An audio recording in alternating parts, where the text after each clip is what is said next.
talata sa oras sandaling ito na kung saan ay kukunin po natin sa aklat po ng Roma, chapter 11. At tayo po ay nasa verse 13 na po. So tayo po muna ay manalangin. Minsang Ama, pinupuri ka namin, dinadakila ka namin. Patuloy na yung aming pagpapakumbaba sa iyong banal harapan ay narito po kami, O God. Salamat, Ama, sa iyong mayamang biyaya, kalinga, yung pag-ibig mo, yung katapatan mo na hindi nagbabago. Ito ay laging sariwa, yung pagmamahal mo sa amin sa bawat araw. At salamat, O Diyos, na kung sa aming kapaligiran, dumaranas po kami, Panginoon, ng unos, pero hindi po ito maging hadlang para po ikaw ay aming mapapuri at madakila, magnilay na yung mga salita na kung saan ito po ay maging kalakasan po namin, maging protection po namin, maging patuloy na ikaw po ang mapapurihan po namin at kami patuloy na maibaba namin ang aming sarili at ikaw lamang ang mataas. Minsan pa, Ama, inaamin namin na kami maraming pagkukulang at pagkakamali sa iyo. Kaya po, Ama, patawarin mo kami sa mga unknown and intentional sin na kung saan nakikita mo, God, sa gawa, sa salita, sa iniisip, Panginoon. Hayaan mo nga po kung na kami po, O Diyos, ay iyong linisin, dalisayin, patuloy na saliksikin ang laman ng ayong puso at isipan, O God, upang sa gayon walang bahid ng karumihan. Kung meron mang bahid ng karumihan, kami iyong patawarin, linisin, O God. Gawin mo kami busilak sa kaputian, gaya na sinabi nga po, na kung saan sa aming pagluhog magpalapit, ang aming mga sala po, O Diyos, ay tunay na linisin mo, O God, upang maging magadlang, walang maging hadlang, na patuloy ikaw ay aming mapapuri at madakila, O Diyos, sa ngalan po na Panginoong Jesus. Salamat po sa buhay ng bawat isa, at patuloy nga po na sa aming pagninilay, ikaw po ang makapangyarihang Ama ang sumaamin, O God. Salamat, Holy Spirit, kung paano patuloy na riyan ka, na patuloy na gumagabay at mapatubay. Ikaw po ang patuloy na maging guro po namin sa aming pagninilay, O God, sa oras sandaling ito. Sa iyo lamang po, Ama, ang patuloy na ibinabalik namin ang kapurihan, pagdakilat, pasasalamat sa makapangyarihan pangalan po na Panginoong Jesus. Amen and Amen. Yan po atin munang basahin ang ating pagninilayan. Sabi nga po dito sa ating pag-aaralan, ito po ay engrafted branches. Sabi nga po ito may dito sa Tagalog ay ang kaligtasan ng mga hintil. Basahin po natin ang aklat po ng Roma, chapter 11. Purihin ang ating Panginoon, nawa ay humina, may kahamang kaunting hangin. Dito po sa amin ay medyo kaunting hangin at lumalakas ang ulan, pero hindi po yun maging hadlang. Ayan, sabi po dito, ito naman ang sasabihin ko sa inyo, mga hintil. Yamang ako'y apostol ninyo, ay pinangangatawanan ko ang aking ministeryo upang mangimbulo ang mga kababayan ko at ngayon maligtas ang ilan sa kanila. Kung naging daan ng pakikipagkasundo ng salita sa Diyos ang pagkakatakol sa kanila, ang muling pagtanggap sa kanila ay para pa rin pagbubugay buhay sa patay. Kung ang unang tinapay na galing sa binasang harina ay inihandog sa Diyos, nakahandog na rin sa buong masa. At kung nakahandog sa Diyos ang ugat ng kusang kahoy, nakahandog na rin ang kanyang mga sanga. Kung pinutol ang ilang sanga, ang tunay na olibo, ikaw na isang sanga ng olibong ligaw ay iniugpong sa puno o makabahagi sa daktang galing sa ugat. Hindi ka dapat magmalaki.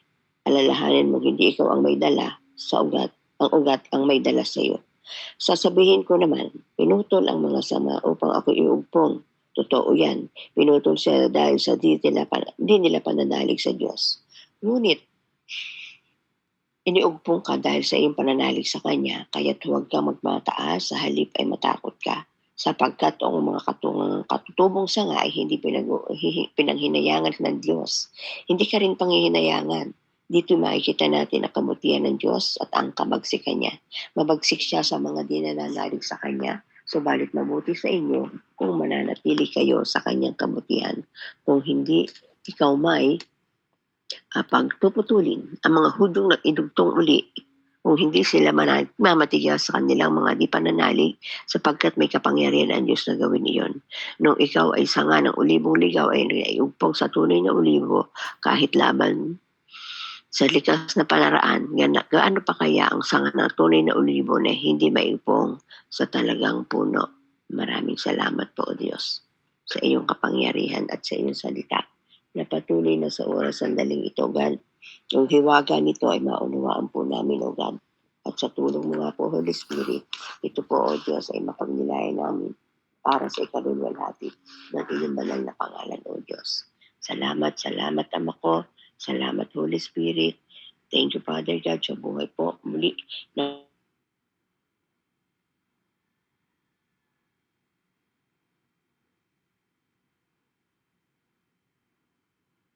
kita at mababasa.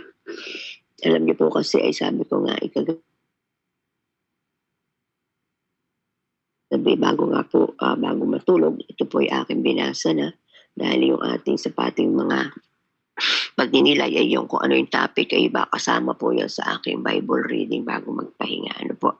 So dito po ay meron na po ang konting na po kita na kung saan dito po ay ito yung pangitain ni Pablo sa mga church, sa bawat iglesia, kung paano ang Hudyo at ang mga Hintil ay ano nga pinakita niya na pinag-isa sa pamamagitan ng pagmamahal sa atin ng ating Panginoon at yung pagsunod ng ating Panginoong Jesus sa kanya ng ating Ama. Ano po, sabi nga po dito ay Paul had a vision of a church where all Jews and Gentiles will be united in the love of God and in obedience to Christ.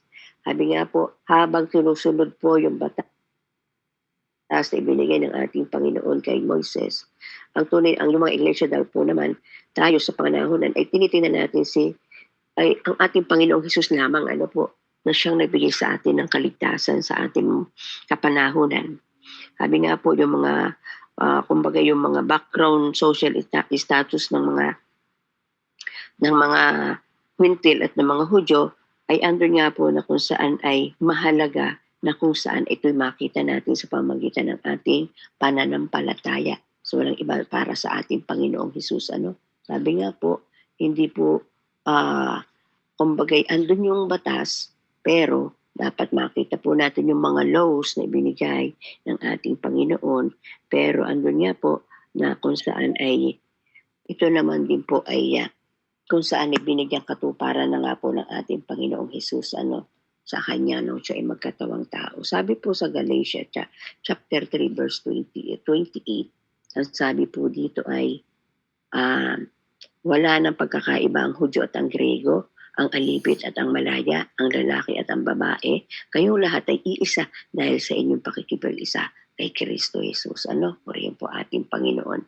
So, dahil tayo nga po, pinag-isa po tayo na kung sa ginawa ng ating Panginoong Jesus sa krus ng Kalbaryo at andun nga po, dito po ay sabi nga po ay sa ating pong pag-aaral, sabi nga po, but Paul's vision is not yet been realized. Marami pa rin din pong Hudyo na kung saan ay hindi tinatanggap yung mabuting balita na kung saan ay pinahayag ng ating Panginoong Hesus. At yun po ay kahit nga po sa kasalukuyan, dahil hindi pa rin sila naniniwala yung mga Hudyo sa ating Panginoong Hesus na kung sa yung iba nga po ay nakasalamuhan na nila nung kapanahon na ating Panginoong Hesus. Dahil sila po ay nakadepende ang kanila sa kung sa isaminana nila na yung kaligtasang iyon ay sabi nga po ay doon sa kanilang nakatuon sila sa batas at laws na binigay ng ating Panginoong, ng ating Diyos Ama kay Moises. Sabi nga po, a heart of obedience that was so important to the Old Testament prophet, to the Paul. Sabi nga po, ang isang hintil na kagaya natin ay marami kung saan ay once the Gentile become dominant in many of the Christian churches, they began rejecting Jews and even persecuting them. Unfortunately, this practice has required through the centuries. Sabi nga po, ang tunay na Kristiyano should not persecute to others. Hindi po dapat natin husgahan bilang isang totoong Kristiyano, hindi tayo dapat manghuhusga sa ating kapwa. Bilang isang hintil, Gentile man o Hudyo, ay andun nga po na kung saan ay ang Diyos ang atin pong kumbaga na kung saan ay sabi po dito ay done has much damage to cause of God, they willing to serve the. Sabi nga po naglilingkod daw sila sa ating Panginoon, pero sa pangitain ni Pablo, sabi nga po imposible na ito'y magawa lamang sa ating pananalig sa batas. Sabi nga po nga, pero sa kabila na lahat na ito, pinili ng ating Diyos Ama ang mga Hudyo just as one choose to Gentiles, kagaya din po ng pagpili sa atin bilang isang intil. At andun nga po, sa panahong ito ay patuloy na gumagawa ang ating Panginoon through the power of the Holy Spirit para magkaisa ang Hudyo at Hintil at ang bagong Israel. Sabi nga, ang yung Jerusalem ruled by His Son sa pamamagitan ng ating Panginoong Hesus, na kung saan ay ito naman ay sa tulong ng Espiritu Santo na sa ngayon, dahil ang sabi nga ng ating Panginoong Hesus, sa kanyang alagad, sa kanyang pagtuturo, bago siya nagtuturo pa lang siya, no, hindi pa siya pinapako, pero sabi niya, saka nakasulat po sa aklat ng Diyan na hindi ko kayo maiiwang nag-iisa, iiwan ko kayo ng makakasama. At yun nga po ay ang Santong Espiritu. Sabi nga po dito ay sa ating pinasa naman ngayon, ay nakita po natin na si Pablo ay tunay na itinalaga ng ating Panginoon para mag-mission sa mga hintil. At nakasama po tayo. Ito ipinaalala niya sa mga Hudyo kapatid niya na kung saan numaasa siya na kung saan ay lahat sila din po ay magkaroon ng kaligtasan. Yung kanyang mga kalahi niyang Hudyo. The Jews, sabi nga po, ang mga Hudyo ay nga po ay nireject niya. Kung saan ay rejected na kung saan ay sabi nga po, the Jews had been rejected and thus Gentiles were being offered salvation. But when a Jew comes to Christ, there is a great rejoicing as if a dead person had come back to life. So mayroong mga Hudyo naman di po na tunay na nanalig sa ating Panginoong Hesus at pinaniwalaan yung kanyang mga himalang ginawa. Example nga po doon na yung sa John 3, si Nicodemo, na kung saan isang pinuno, pero andun nga po nanalig siya sa ating Panginoong Hesus sa kanyang mga ginagawa. Isang pinuno, isang eskriba si Nicodemo, pero nakita nga po niya na kung saan ay sa mga himala at gawin ginawa na ating Panginoong Hesus sa kanyang kapanahunan, ay andun ang kanyang pananalig. So dito po sa ating pinag-aralan, sabi nga po dito sa verse 17, ay kung pinutol ang ilang sanga ng utunay na olibo at ikaw isang sanga ng olibong ligaw, ay iniupong sa puno upang makabahagi sa dagtanggaling sa ugat, hindi ka dapat magmalaki. Alalamahanin mong hindi ikaw ang may dala sa ugat, ang ugat ang may dala sa iyo. So, dito po ipagpapakita na kung saan ay nagpapatunay na ito po ang binabanggit dito ni Pablo ay mga hintil na naging Kristiyano. Speaking to dental Christian, Paul wants them not to feel superior because God rejected some Jews. Huwag daw po tayong magmalaki kung paano natin tayo napili na kung saan ay ginawag ng ating Panginoon. Ako sabi dahil nga po dito makita po natin yung si Abraham, yung kanyang pananampalataya. Sabi nga po, Abraham faith is like the root of productive tree and the Jewish people are the three natural branches. So sila po yung tunay na kung saan ay mga puno, na kung saan ay binanggit dito yung halimbawa ng punong olibo. Yung mga olive tree, ito po yung kung saan ay pangunahing puno noon sa Israel, na kung saan ito po maraming halimbawa, na kung saan ipinakita ng ating Panginoon. Na minsan po yung aking pamangkin ay nasa Qatar, siya po ay nag-uwi ng isang parang matamis na kung saan ay bunga ng puno ng olibo. Sa mga hindi mga Kristiyano ay hindi nila yun ina-appreciate.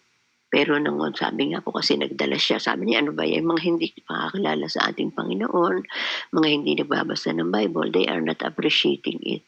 Pero tayo na kung saan ay alam natin, narabasa natin sa Bible, ano ba yung olive tree? Para bang ang sabik mong matikman o makita kung ano yung olive fruit talaga. So ang ginawa ko, hindi pinapansin dito sa bahay. Meron kami isang fellowship na dinala na kung saan ay nagkaroon kami ng seminar. Dinala ko yun na isang plastic, yung bagay Tetra Pak. Sabi ko, ito daw po yung yung bunga ng olive tree. Alam niyo po yung mga kasama, yung bagay hindi, saglit lang, naubos ka agad. Yung dala kong nakonsay. Para siyang dates. Kung alam po niyo yung puno ng dates na galing sa Middle East. Ganun po siya ang itsura niya. Pero hindi naman ganun ang pinakang texture. Ganun siya parang ganun po ang kanyang itsura. So dito po, sabi nga po dito, yung huwag kayo sinasabi na kung saan ay isang puno ng olibo na kung saan ay mga namubunga. Sabi nga po dito, Abraham faith is the root of productive tree and the Jewish people are the true natural branches. Because of faithlessness, dahil hindi naniwala, the Jews were the broken branches. Sila po yung mga sanga na inaalis. Sabi nga po dito, kasi nga po ay sinabi nito, kung pinuto ng ilang sanga ng tunay na olibo at ikaw ay sanga ng olibong ligaw, inuugpo ko sa puno upang makabagin ng dantang galing sa ugat. Sino yung iniugpong? Tayo po yon, mga Gentiles. Ano po? Because sabi nga po, dahil hindi nanampalataya ang ilang mga Hudyo, andun nga po sila yung mga kung saan ay branches o yung kumbaga pinutol na sanga ng olibo at tayo yung iniupong gentle believers have been grafted into the tree like a wild olive shoot. Ano po, tayo po yung naging ginarapted po tayo, iniupong tayo sa puno. Walang iba, ibig sabihin tayo nanalig na ng palataya sa pamagitan ng ating Panginoong Hesus.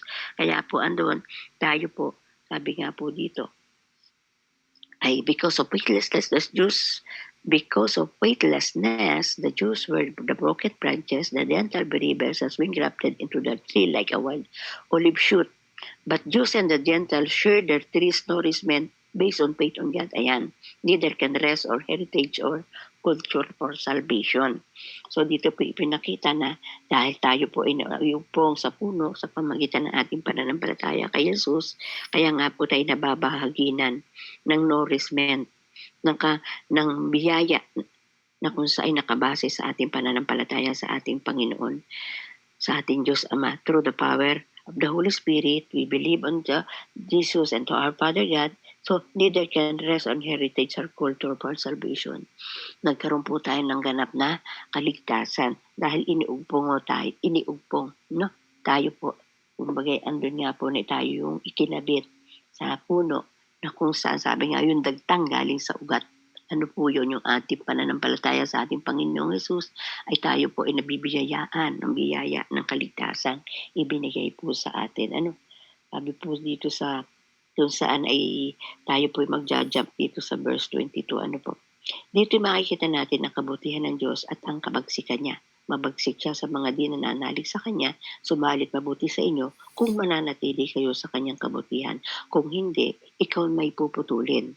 Kaya nga po dito sa ating pag-aaral, makikita po natin, na kung tayo kung saan magpatuloy tayo, continuous kung saan ay sa pananalig sa kabutihan ng ating Panginoon ay nagpapakita dito na yung pananatili natin na kung saan ay yung ating perseverance in faith.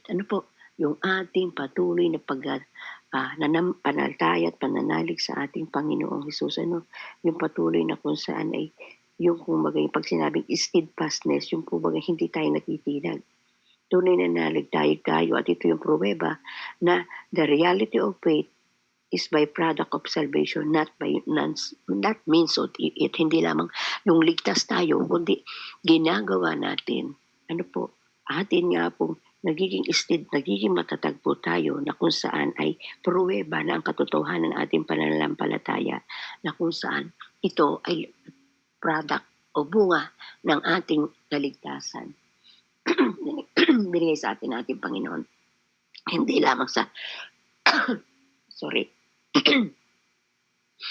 hindi lamang po sa tayo ay alam natin na mayroong Diyos na nag-upong sa atin, kundi yung tunay na pananampalataya natin ay patuloy nating pinanalalim na kung saan ay ito po yung naging product o naging bunga kung paano tayo nagkaroon ng kaligtasan because we have a deeper faith sa ginawa ng ating Panginoong Hesus sa krus ng Kalbaryo. Kaya po, napakabuti ng ating Panginoon sa patuloy na pagtuturo at pagninilay natin sa bawat verses ng aklat na ito, ng aklat ng Roma.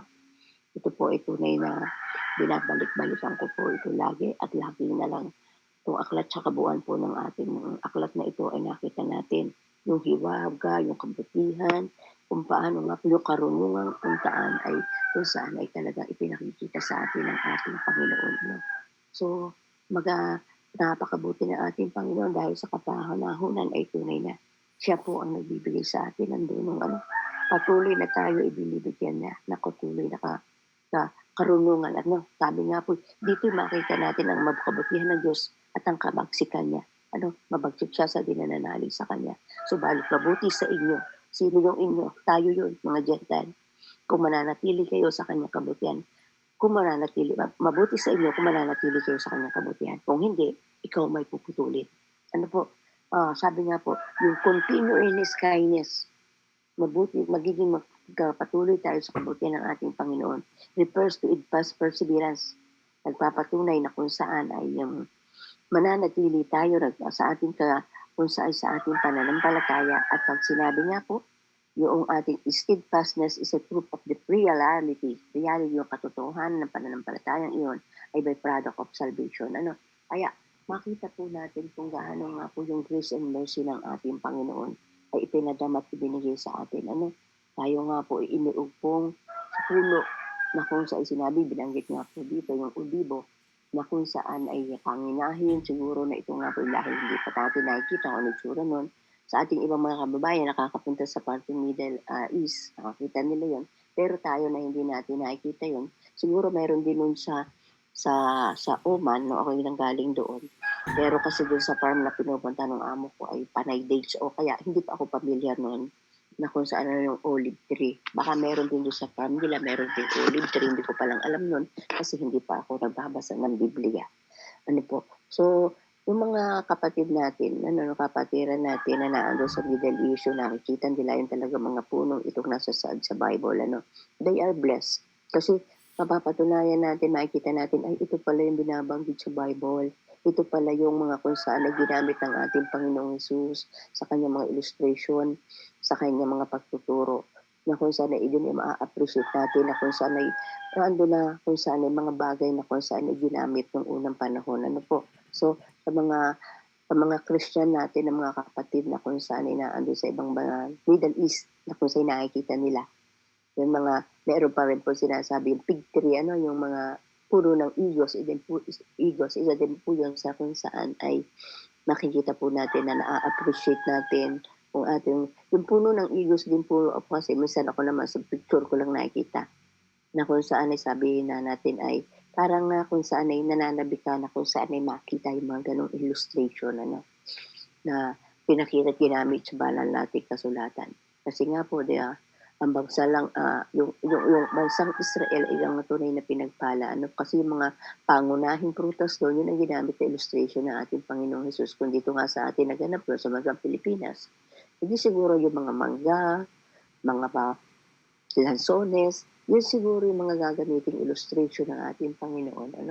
Pero dahil yung purmayang pinili, kaya ito yung mga punong iyon na bunga na ito na kung sa'y mababasa natin sa kanyang banal na kasulatan.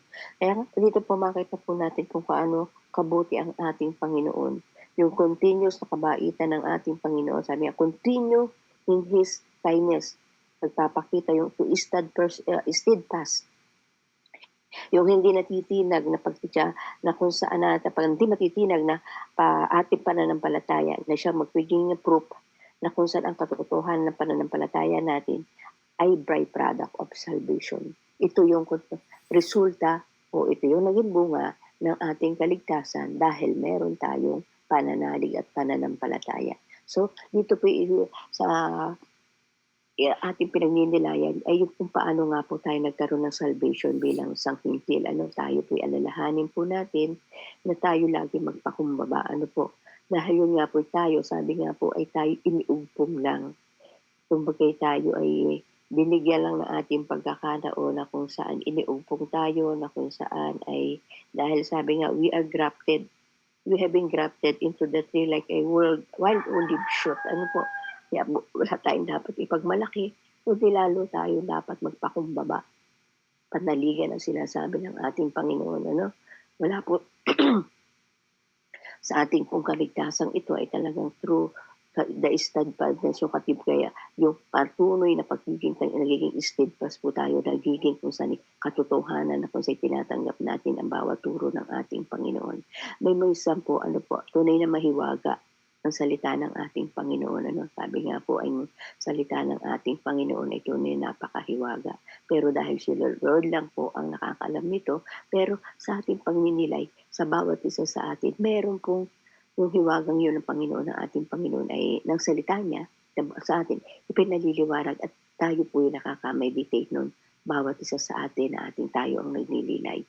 Meron kanya-kanyang kapahayagan at antas na ang antas ng espiritu natin, kumbaga spiritual frequency natin, sabi nga po, ay may kanya-kanyang antas tayo. Kaya nga po, sa bawat isa sa atin, huwag nating uhusgahan yung ating ibang mga kapatid na sabi nga po, yung gano'n na kanilang antas ng binigay sa kanya sa kanilang pananalo, huwag po nating husgahan, kundi irespeto natin. Kaya nga po sinabi nga ni Pedro, bigyan natin ng respeto at paggalang ang ating kapwa, lalo na ang mga Kristiyano. Binanggit po yan sa sulat po ni Pedro, San Pedro, ni Apostol Pedro. Kaya po, yun po, kasi nga po ang Diyos po natin iisang tumawag sa atin, may kanya-kanyang antas at pangunawa ibinibigay sa atin, pero patuloy po natin tuklasin at patuloy natin ipanalangin dahil ang Diyos po natin ay full of grace and mercy na siyang magbibigay sa atin ng pangunawa sa kanyang mga salita. Kaya nga, andun nga po yung kahabagan lagi ng ating Panginoon, itong salvation natin, being a Gentile, isang biyaya na kung saan dapat nating ina-appreciate na hindi naman natin dapat ipagmalaki, bagkus lalo nating maging humble tayo sa harapan ng ating Panginoon. Kaya nga po, tayo po ay pinutol na sa iniugkong sa ating sasanga na punong ulibang binanggit na kung saan ay pinakikita na tayo sa ating pananampalataya, sa ating pananalig sa Kanya. Sabi nga po dito ay, ngunit iniugpong ka. Sabi nga po ay dito ay kung sa ating mga sa ating salita, iniugpong. Pero sa sa ating pagiging pag niupong tayong ito, kaya sabi nga po dito ay dahil sa ating pananalig kay Jesus, kaya huwag kang magpataas, sa halip ay matakot ka. Ayan, sabi po yan sa verse 20, na kung saan ay pinutol ang sanga upang ikaw ay upo. Totoo yan, pinutol sila dahil sa di nila pananalig sa Diyos. Ngunit inuupong ka dahil sa iyong pananalig sa Kanya. Kaya't huwag kang magmataas, sa halip matakot ka. Yung ba na natakot, ibig sabihin dito, iniupong lang tayo sa puno ng igos, yung kaligtasan, yung mga puno yun, yung kaligtasan para sa mga Hudyo, ay tayo pinabiyayaan dahil tayo po ay nag-grafted, iniugpong sa ating Panginoong Jesus sa pamamagitan ng ating pananalig sa Kanya. So dito po makita po natin na tayo ay living by grace. Yung nourishment ng ating pananampalataya sa ating Panginoon, ay ito po yung namana po natin mula sa ating Panginoon, binigay sa atin, Kaya nga sinabi din sa ibang kasulatan, we are adopted. Tayo ay mga, kung saan ay, tayo ay mga, sa Tagalog ang adopted, tayo po ay mga inampon ng ating Panginoon. Ang daming illustration kasi, na ating mapag-aralan sa iba-ibang salita ang ginagamit sa Bible, tayo inampo ng ating Panginoon at ang sabi nga po, hindi lang sa batas, kahit ampon ka, yung mamanahin ng tunay na anak ay mamanahin din ng inampong anak. Kaya we are living by grace really, Talagang tayo ay namumuhay sa grasya ng Panginoon at sabi nga, wala tayong dapat ibang malaki, bagkus lalo tayo maging humble, magpakababa lagi tayo. The more na naunawaan, na pag-aaralan, na pagmimilayan natin ng salita ng Panginoon, the more na kailangan po natin magpakumbaba sa at banal na takot sa ating Panginoon dahil napakahiwaga, napakadakila, tunay na hindi natin ma-describe ang sovereignty ng ating Panginoon, Talagang isang word lang na kung sa sinabi nga na tayo ay full of grace,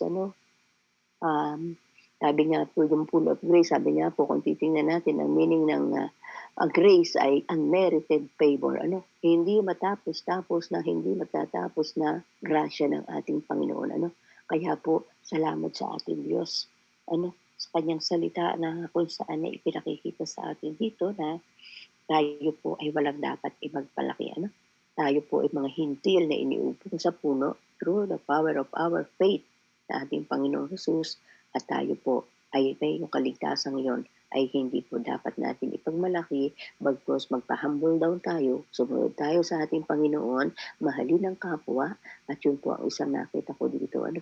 Yung obedience, at yung pagsunod, pagkakaisa, and then, andun nga po, maging humble lagi tayo. Ito po tatlong bagay na nakikita ko dito, na tayo ay patuloy na magpakumbaba, patuloy na tayo ay mahalin ang ating kapwa at yung pagkakaisa po natin.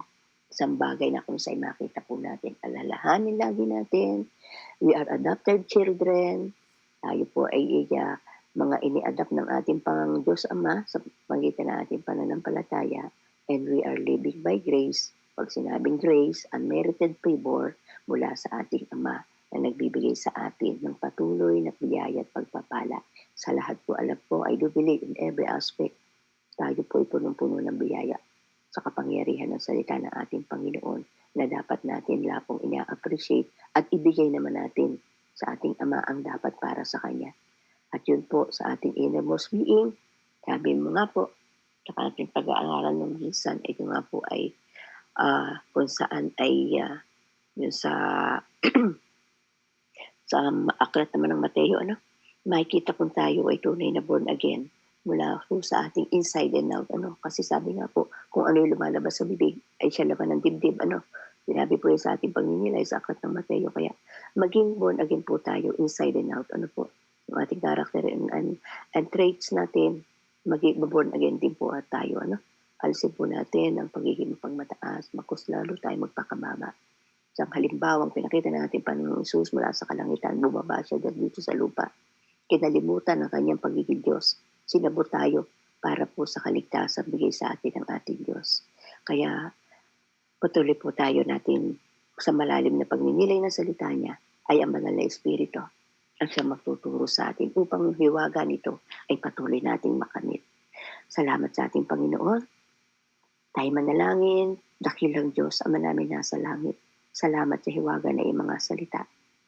Salamat o Diyos, kung paano o Diyos kami bilang isang hintil, iniupong mo kami sa puno sa pamagitan ng aming pananampalataya. Ito po yung punong ikaw yun, O Lord Jesus. Salamat Panginoon sa aming pagninilay. Patuloy at patuloy kang nagbibigay ng kahiwagaan at ito'y pinaiinawa mo sa iyong mga anak. Kaya po Ama, sa salitang ito na ating napagnilayan, ikaw po magbigay ng patuloy na kaalaman, karunungan, pangunawa sa aking mga kapatid. Ikaw nga po magpalawak, magpataas, at patuloy na yung unawa, O God, ay ito po'y makamit po namin sa patuloy namin pag-meditate ng iyong mga salita. Maging daluyan ito, Panginoon, na patuloy na paigtingin ang aming pananalig sa iyo, Panginoon. Patuloy kaming maging humble, O God, huwag kaming magmataas kung paano mo kami tinuturuan, O Diyos. Ito po ay maibahagi namin sa aming kapwa at buong tapang namin ito maibahagi sa kapwa namin. Mga hintil man o hindi pa mananampalataya, tulungan mo kami maibahagi ito sa kapwa namin, O God, na wala pa relasyon sa iyo. At sa aming buhay, makita naman na tunay nga po, O Diyos, na meron kaming Kristo sa puso through the power of the Holy Spirit, O God, in Jesus' name. Salamat po, Ama. Tunay ikaw po ang Diyos na aming pinupuri, pinadakila, at sa aming pong pagninilay, sa aming pong sa presensya mo na nandito kami magkakasama. O God, na kung sa ikaw amin na welcome sa bawat tahanan po namin, hayaan mo nga po, O Diyos, na ang iyong kapangyarihan ang siya ibalot mo, Panginoon, at tugunin ang aming mga hiling at siyamo sa iyo sa mga sitwasyon na ganito, Panginoon, abutin ang aming pangangailangan. Inakahabagan mo po, O Diyos, yung aming mga kababayan, lubog, pasaka, tubig at patuloy na God na kung saan ay ando na baka nga po sila yung iba'y na ando na sa buungan ng bahay, nasa evacuation center, nasira ang kanilang naapuyog na naman, nabasa na naman, nabuwapat na naman ang kanilang mga gamit dahil sa walang tigil na pag-ulan, Lord, take control for it, Panginoon. Meron na naman po, Panginoon, na sa aming pagninilay, Panginoon, ng salitang ito na ino, Panginoon, idinadalangin po namin, sinasamo namin sa iyo kung paano ikaw nagbigay sa amin ng karunungan ngayon. Ang ambansang Pilipinas, ang Luzon, Visayas at Mindanao. Sa kapanahunan, O God, maraming bayan ang burubog. Ayan nga po, ang kapatid namin, Sister Andrea, Panginoon, nagpahiwatig na siya na kung hindi siya makakapasok, Panginoon, dahil nga po sa sitwasyon nila, nagmabaha din po sa lugar nila. Kaya po, Ama, sa kalan po na Benong Jesus, dinadalangin po namin ang aming mga kapatiran na kung saan ang kanilang mga tahanan ay andun nga po nalubog sa tubig, kahabagan mo po sila, Panginoon. Yung nakaambang dalawa na namang unos na papasok, Lord, pahinain mo ito, kaya mo itong i-control. Dahil andito po, Panginoon, marami pa po lugar ang sa amin, sa iba't ibang panig ng Pilipinas, ang babat pa sa tubig, Panginoon. Kaya yung mercy mo, yung grace mo, Panginoon, O God, patuloy na maranasan po namin, O God. Dalangin po namin ang mga namumuno na ayon basay pag-isahin mo, Panginoon. Gamitin ang dapat gamitin sa ganitong sitwasyon. Huwag silang magkaroon ng sariling hangarin lamang, Panginoon. O God, ikaw po ang Diyos na humipo sa kanila. Alisisan sa isang tabi muna, Panginoon, yung mga kanilang mga kung saan mga pinagkakamalahan nila. Bagkus sa ganitong sitwasyon, Panginoon, yung kanilang bilang namumunang bansa, ito po ay kumilos po sila, Panginoon. Pag-isahin mo din po ang aming mga namumunong ito, Panginoon. Alisin ang mga alitan mula po sa aming mga presidente, vice president, mga senador, mga kongresista. Panginoon, in Jesus' name, gampanan nila ang tungkulin na parang ikaw ang pinaglilingkuran, O God, sa pamagitan ng paglilingkod nila sa tao, O God. In Jesus' name. Lord, take control po sa nakaambana naman na 2 unos. Ito po, O Diyos, ay kayang-kaya mong tunawin, kayang-kaya mo po, O Diyos, na ilihis o tunay na mawala. Panginoon, sa karagatan pa lang po, wag na po itong patuloy na mabuo. Bagkus tutunawin mo na po ang lahat ng ito, Ama. Lahat ng ito ay sinasama namin sa aming pagsamot panalangin dahil we do believe, Father, that we are in your holy presence, O God. Sa ganitong sitwasyon, Panginoon, sa ganitong oras ng kapayapaan at katahimikan, habang ang iba ay natutulog ng payapa, meron naman kaming ibang kababayan na hindi pa makatulog. Andun nga po na wala pa silang kasisilungan o yung mga nasa evacuation center, kalingain mo din po at kahabagan, O God, in Jesus' name. Sa lahat ng ito, O God, itunay na ikaw ay aming pinupuri, tinadakilan na ikaw ang Diyos na may magagawa sa bawat buhay po namin, O God. Salamat, salamat naman dahil inaamin namin na wala kami magagawa kung kami hiwalay sa iyo. At ito nga po, O Diyos, sa pamagitan nga po na iyong kapangyarihan ay palagi kang sumaamin. Lord, salamat po. Take control for anything. Sa lahat ng bagay, take control. And toward incidents, take control, O God. Itong unos na ito, God, sa inyong mapagpalang kamay. Ito po inihabilin namin sa iyo kung paano nga po, O Diyos, ang mga disipulo mo na encounter ka, O God, sa mga unos na kung sa ikaw ay nakahiga sa mga kayang-kayang sa isang salita mo lamang ipatigilin ang lahat ng ito. At ito po kung paano ka nakaniing na mga disipulo mo noong unang panahon na sila'y makamit physically ng unos. Kayang-kaya mo din gawin to sa kapanahunan na isa-isang salita mo na patigil mo ang unos, O God, in Jesus' name. Sa lahat ng aspeto, unos ng buhay, unos ng mga problema, sakit karamdaman, lahat ng ito ay kaya mong gabutin, kaya mong provide, kayang-kaya mo, O Diyos, na ang kapayapaan ay maranasan. Kaya po, Ama, salamat po sa iyong pagtunghay at salamat sa kapangyarihan ng iyong mga salita na kung sa ito nawa po, O God, ikaw po ang magbigay ng malawak kong pangunawa sa aking mga kapatid. Sa iyo lamang, Ama, ang kapurihan, pagdakila, kaluwalhatian, at pagtaas na pagsamba, at kami na may nagpapakumbaba sa ibanal na harapan sa pangalan ni Jesus. Amen and amen. Thank you po, mga kapatid.